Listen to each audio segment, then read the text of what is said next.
Oh my God, you guys, it's just James, okay? I want to talk to you guys about something very, very important. And that is the impact of Mariah Carey.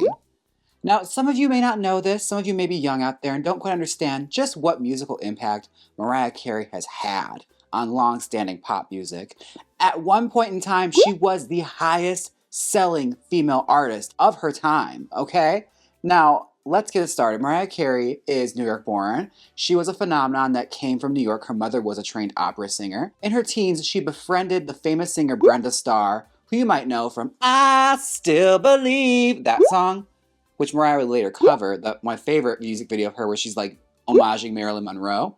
Anyways, that's a sidebar. She caught the attention of record mogul Tommy Mottola and her career took off. He became obsessed with her. He thought, I'm going to package this girl and make her the biggest pop star in the world.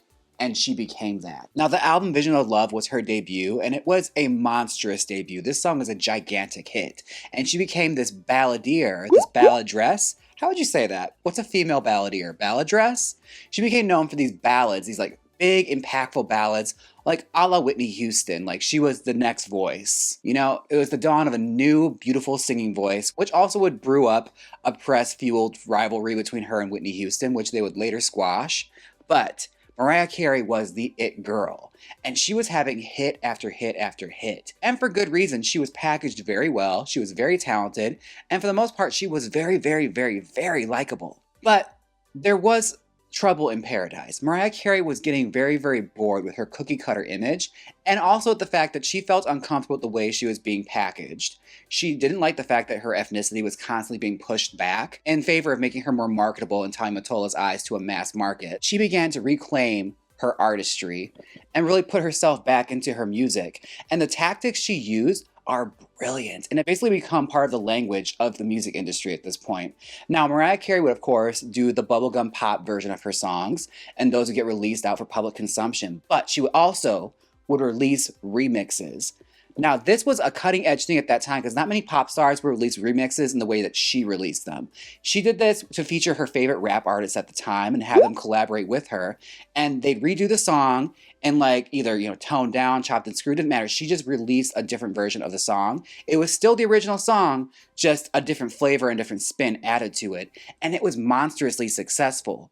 And she did this time and time again, and come near her fourth and fifth album, she began really, really dabbling heavily in sampling. Now, sampling has been done in music for decades before this, but pop stars rarely really did this unless they were like a rapper or something. No one really took the like musical samples from the past and pulled from past catalogs to create a brand new piece of art with it. Like this was honestly a very new thing that Mariah was tapping into. It's so much commonplace now that no one really thinks about it, but she was one of the very first major pop stars to do this. Like she's pulled songs from Stacey Lattisaw, the Tom Tom Club, all sorts of artists that she adored growing up because she was a record-obsessed teen that loved music and pulled music from all sorts of genres and lots of places you wouldn't even expect. Like her musical catalog in her brain is astonishing. Like some of like the really, really deep cuts she would pull from to create a brand new record and a brand new piece of art with. Like and essentially collaborating with artists 20 years before her. Like it's brilliant. Like you think of Heartbreaker, Fantasy, so many of her albums have different features of samples on them, and this is such commonplace now, but she was really tapping into something that was very new and very cutting edge. Now, Mariah would later marry Tommy Mottola. Needless to say, after they married, the marriage quickly dissolved very fast, and it became a bitter divorce. And come the release of her album, Rainbow, she was in the process of divorcing her husband, and she began dating again. She dated Derek Jeter for a little bit. She was dating Luis Miguel for a long time. She would buy out her contract for this gigantic amount and actually signed to a record-breaking contract for this amount, which is unthinkable at that time. I believe it was like $100 million. Like, it's crazy money they invested into her. Like, she was that much of a hit maker, because at this point, I believe she had about like 16 or 17 #1 songs on the Billboard Hot 100. Like, she held that record. She was not to be trifled with. She was a major star, like global. You cannot deny, like, she was that girl when it came to making a pop record. Not to mention, she was also penning a lot of her biggest hits. Like, a lot of her biggest hits are all mostly written by her. So, Glitter. Glitter became the thing that would undo a lot of Mariah Carey's success at this point in time. Glitter was a movie that she wanted to make. It was a passion project that Mariah wanted to do. It was a semi-autobiographical movie, a la like The Bodyguard. She wanted to cross over into the world of film. She would later do this, but this was an unsuccessful venture for her, debut out. And this film eventually flopped, but a lot of factors went into this. Now, bear in mind, she was going through a bitter divorce with Tommy Mottola, and she was the victim of a lot of industry politics. He was working behind the scenes to really sabotage a lot of her projects, Glitter being one of them. Like, she already had a lot on her plate because the movie was going through constant rewrites, it was never ready, and it was never up to the standard that she wanted it to be. The soundtrack was really what was going to save this project, and when it came time to release it, she had one song she was working on in particular, Loverboy, and she had licensed the song Firecracker. No one had licensed this song prior to her. She was the first one to really tap onto it, and she grabbed it. And then, out of nowhere, the song was also licensed a few weeks later by Tommy Mottola for Jennifer Lopez's song I'm Real, leaving Mariah to go back to the drawing board and completely rework Loverboy for the soundtrack. Like, it was sabotage, and it happened left and right with her and her songs. Like, a lot of songs she was planning to do, this would constantly happen where the samples she would buy would suddenly be snatched up for Jennifer Lopez. Like, it's crazy. But I have to say, when you really think about it, like, Loverboy being reworked and being redone with Cameo is honestly a much better song. Like, it's way better than the actual idea she had in the first place. Like, she got a much better record, and she got a hit with it. And do you think the Firecracker sample sounds better in Loverboy or the other song it was in? I never really heard the other song that it was in. I only heard about it because the sample was used after I had already used it. And so I had to change the entire song and re-sing it and reproduce it. It almost ruined my life and almost killed me that happened, because then I had to work doubly hard and stuff. And it, really, really, really was a horrible thing to have happen. But you know what? In retrospect, I don't even like that version anymore. I mean, it's cool.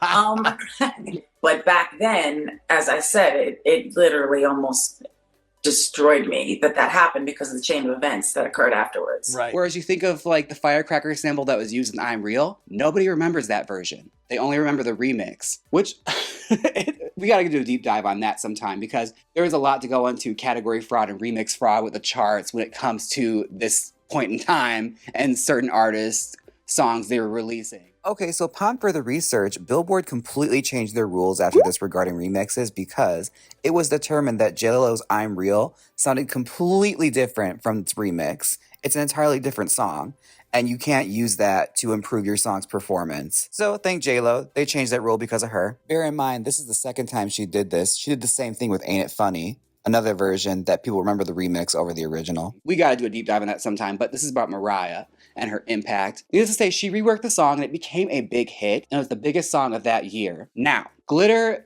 had the misfortune of being released on 9/11. And not only that, like, people were just not vibing with this movie at all. And even watching it back today, it's just like, it's not a great film. Like, you can tell, like, Mariah definitely tried with this, but it just was not good material. This script definitely needed a major rewrite and a major overhaul. It just did not work. And the press ate her alive for this. Not to mention she had just broken up with Luis Miguel, so she was also suffering depression from that.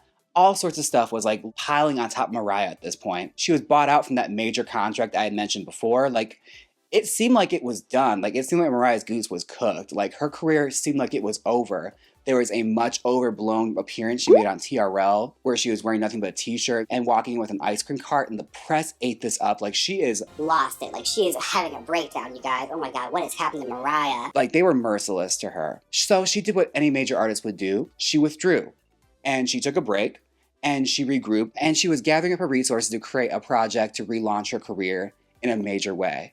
And needless to say, being a lamb, I will say this, I know, because I was there. I was on the Mariah train. I was there for Charm Bracelet, okay? I bought Charm Bracelet. You know you're a lamb when you had Charm Bracelet, okay? Because that had some bops on it. Even though some songs on there she could have sang a little more on, but that's besides the point. But either way, I was there for it. I supported.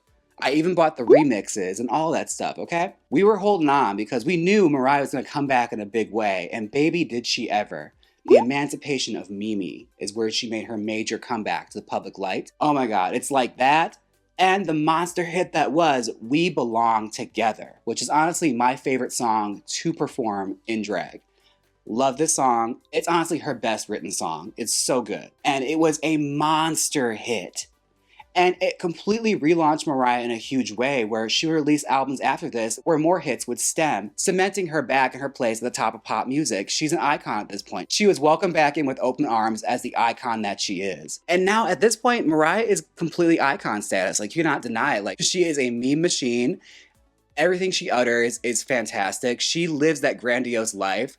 She's definitely like the last facet of like one of those major glamorous movie stars like a Tallulah Bankhead or a Mae West, where they're such an outrageous personality that you just love them. They're so infectious. She's the only person alive that can get away with saying things like, darling. You gotta respect Miss Mariah Carey and her impact she's had on pop music. Like, this is just touching the surface of the impact that she's had, and just little things that I don't think she gets enough credit for. A lot of trends in pop music, she had a major hand in. And I feel like, you know, she deserves her flowers for that. So, here's to you, Mariah, forever a lamb. All right, this has been It's Just James, okay? I hope you guys enjoyed the video. What are your favorite Mariah Carey moments, your Mariah Carey memes? I want to know. Let's have a discussion in the comment section below. Don't forget to like, comment, and subscribe. And until next time, bye! Well, it's over now. Click my next YouTube video. Like, comment, and subscribe.